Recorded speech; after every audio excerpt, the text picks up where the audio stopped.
I know times are very hard, but this is not the time that we should go to protest.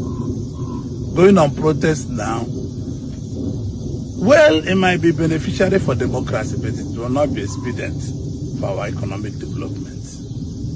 I want to appeal to all CSOs, all youths, all people who are thinking that what happened in Kenya can happen in Nigeria, to shape those plans.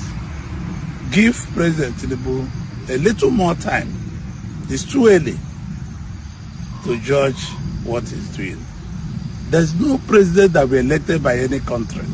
I will be happy that the citizens are suffering. I know President Tinubu himself knows that we are hungry. He knows that we are suffering. He knows that things are not the way it used to be.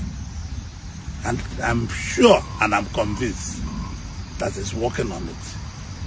Please, my appeal might not be too heavy.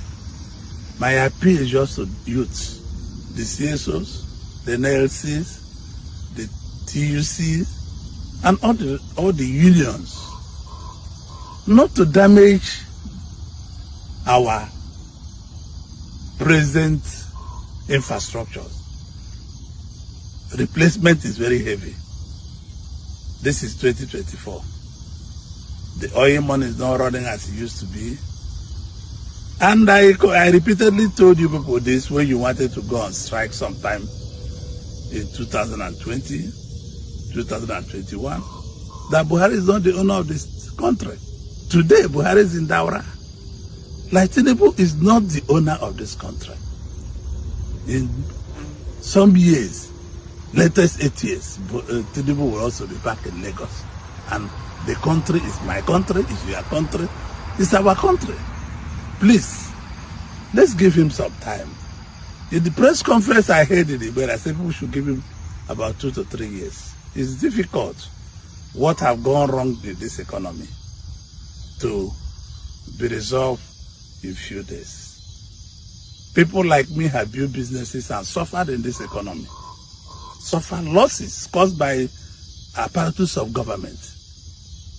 Suffered humiliation caused by apparatus of government. But I still have belief in the unity of the country, in the oneness of the country, and the togetherness of the country. Country must resolve its issues. And I hope that President Tinubu will resolve some of those issues. He will not be a fool to leave us hungry, to leave us stranded.